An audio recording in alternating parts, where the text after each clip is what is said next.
mengajak kepada seluruh pemuda, seluruh milenial yang ada di Indonesia, baik yang sudah bertani ataupun yang belum, mari sama-sama kita jalankan pertanian ini, mari sama-sama kita kembali ke desa, mari sama-sama kita terjun ke pertanian.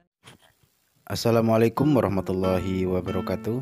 Halo guys, selamat pagi, siang, sore, malam dimanapun sahabat BMV berada. Mudah-mudahan sahabat semua dalam keadaan sehat walafiat, dimudahkan rezekinya serta dipanjangkan umurnya. Amin amin ya rabbal alamin. Baiklah guys, pada kesempatan kali ini saya akan berbagi tentang pengalaman salah satu sahabat kita yang sukses di bidang pertanian. Maka dari itu sahabat simak terus videonya agar kita bisa mengambil ilmunya dari beliau ya guys, serta meniru bagaimana kisah sukses beliau ya guys. Oke lah guys, tidak perlu lama-lama lagi, kita lanjutkan saja ke videonya.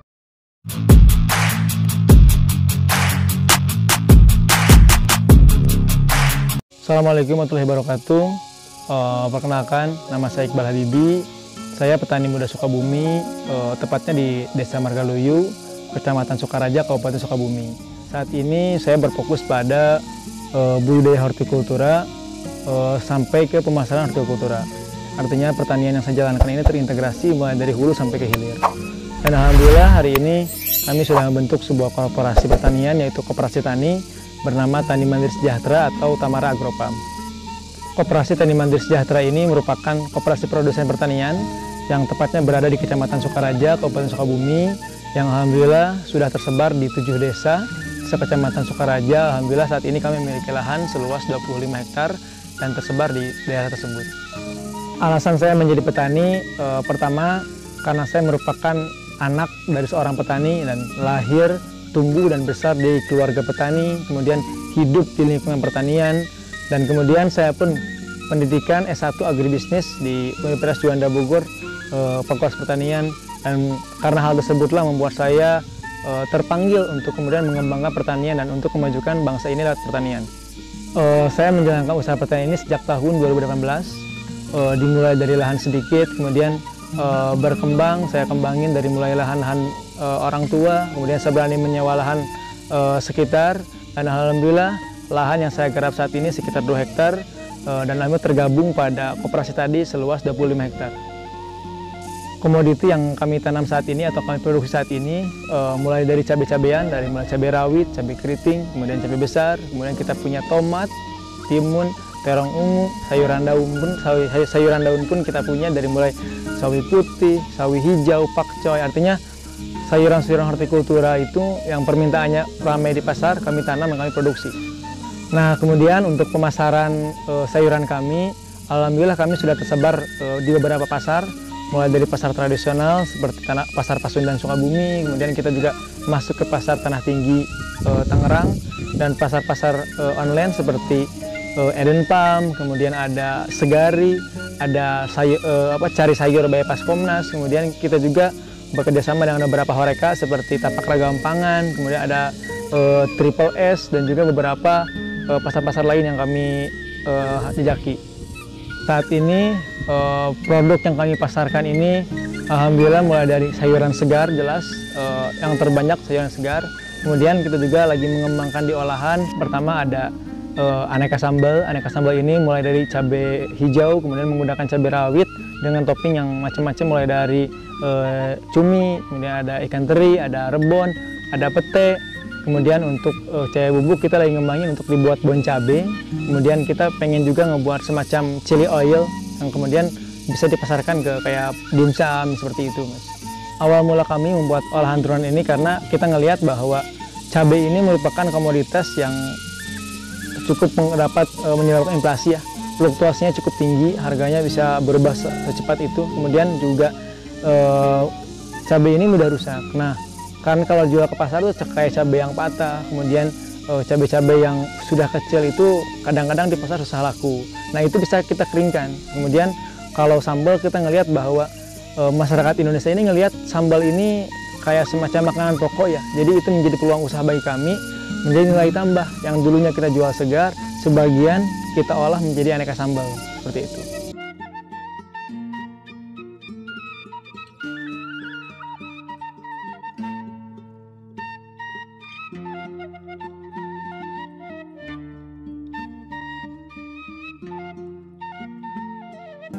Untuk on pump sendiri, kita mulai dari olah lahan seperti biasa. Kita menggunakan skala manual atau bajak pakai kultivator atau pakai cangkul biasa. Kemudian kita membuat bedengan. Kemudian alhamdulillah sekarang di kami sudah terbiasa menggunakan plastik mulsa untuk menekan gulma. Kemudian juga dapat membuat tanah lebih hangat sehingga tanaman itu akan lebih stabil. Kemudian juga penggunaan pupuk lebih berimbang karena dengan adanya plastik mulsa ini bisa mengendalikan gulma, hama-hama yang dapat ditekan oleh plastik sendiri. Kemudian juga saat ini kami pun selain setelah pembukaan lahan kita tanam masih manual karena kalau di horti agak sulit ya kalau pakai mesin teknologi yang seperti di padi gitu. Kemudian setelah penanaman kami panen masih secara manual, panen juga kita perawatan hingga panen kita masih manual, paling kayak semacam penggunaan itu alhamdulillah kami sekarang mencoba menggunakan smart farming mas dalam perawatan. Nah smart farming sendiri itu kita coba untuk pertama penyiraman otomatis karena di kami cukup musim kemarau tuh kadang-kadang cukup lama, cukup panjang. Jadi dengan adanya smart farming ini kita menekan bagaimana tenaga kerja untuk penyiraman ini tetap bisa dipakai untuk kerjaan lain, tapi penyiraman kami menggunakan smart farming. Alhamdulillah kita sedang mencoba smart farming dan sudah berjalan juga. Selain penyiraman tadi kita pun menggunakan untuk pada pemupukan susulan. Jadi tanaman ini akan dipupuk secara otomatis menggunakan sistem kami dan diairi dengan baik karena kan kalau secara manual itu cukup lama ya dan membutuhkan tenaga kerja yang banyak juga. Nah dengan adanya smart farming ini kita akan mengurangi tenaga kerja dan memastikan pupuk ini tepat sasaran, tepat guna. Karena apa? Kita menggunakan sensor, kita akan tahu pH-nya berapa, kemudian kekurangan N, kekurangan P atau kekurangan K itu ketahuan dari sensor itu. Jadi pupuk itu kita akan berikan sesuai kebutuhan tanaman, tidak lagi lebih ataupun kurang, sehingga tanaman akan tumbuh lebih maksimal lagi. Kemudian kelebihan menggunakan smart farming ini mempermudah kita dalam bekerja. Kenapa mempermudah? Sekalipun kita pergi kemana-mana atau sedang cuaca nggak baik, lagi nggak mood pergi ke kebun, kita bisa ngontrol lewat handphone. Jadi di handphone itu kita bisa ngelihat kebutuhan tanaman, kayak N-nya ada berapa, kemudian cahaya itu berapa, pH-nya berapa, kelihatan di handphone. Kemudian untuk tadi penyiraman, pemupukan susulan pun bisa kita lakukan lewat handphone. Kita tinggal tekan on, off, nyala langsung di kebun. Jadi mempermudah kita dalam bekerja. Kalau bicara nilai ekonomi mas ya alhamdulillah dengan bertani ini memang cukup menyajikan. Pertama, saya bisa hidup seperti teman-teman saya yang di kantor mungkin atau yang menjadi PNS dan sebagainya. Kita bisa nongkrong bareng. Kita kalau dulu petani masih dalam sebelah mata, tapi sekarang bahkan saya kasarnya bisa neraktir mereka. Mereka bawa mobil, saya pun bisa bawa mobil gitu. Mereka nongkrong di kafe, saya pun bisa nongkrong di kafe. Seperti. Jadi artinya menjadi petani ini bukan hal yang saya pikir merendahkan diri, tapi justru saya dengan menjadi petani bangga. Karena apa? Karena apa yang mereka makan pun karena petani gitu. Apa yang mereka rasakan, apa yang mereka pakai pun mungkin karena adanya pertanian. Jadi ketika saya menjadi petani, saya lebih bangga daripada teman-teman saya yang lain. Dan saya pun bisa gaya juga seperti mereka gitu, tidak ketinggalan. Sekalipun sehari-hari di kebun pakai sepatu boot panas-panasan, tapi kalau udah saatnya kita rapi, kita bisa rapi juga seperti mereka, seperti itu. Saat saya memutuskan memulai menjadi petani itu memang suatu hal yang saya pikir juga perang batin mas. Dalam artian saya kan sejak SMA sudah tidak di rumah, saya SMA mondok, kemudian kuliah juga di luar kota. Kemudian ketika saya memutuskan kembali ke desa jadi petani gitu. Sedangkan teman-teman saya yang di sini rata-rata mereka merantau ke kota. Ada yang jadi karyawan swasta, ada yang jadi apa gitu, macam-macam lah mereka. Tapi saya sudah jauh-jauh sekolah keluar, balik jadi petani. Itu banyaklah omongan tetangga, omongan masyarakat yang bikin sebenarnya sih menjadi tantangan bagi saya saat itu. Sekalipun ya kalau hati kecil sedikit tersayat gitu ya, ngerasa kok dianggap ini kerja nggak apa-apa gitu. Tapi saya pikir itu adalah tantangan dan peluang saya untuk besar.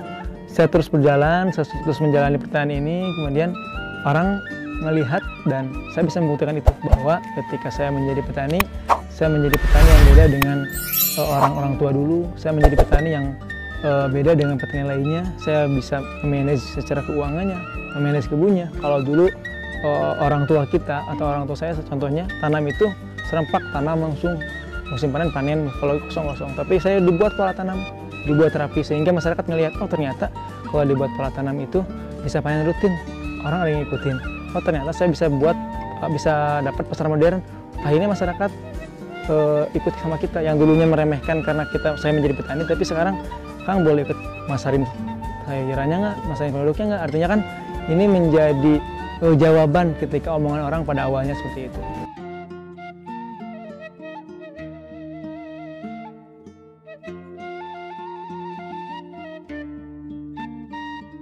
Alhamdulillah saat saya memutuskan menjadi petani, saat saya melaksanakan budidaya pertanian, selain adanya tantangan, saya pikir adanya peluang dalam artian saat ini pemerintah kita sangat intens mendukung pertanian.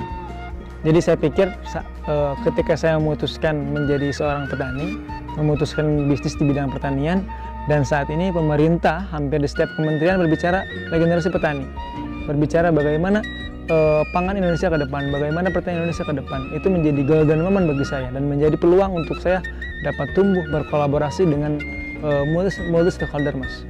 Saya ngerasa banget bahwa dukungan pemerintah itu sangat terasa sampai ke kita para milenial atau para petani muda.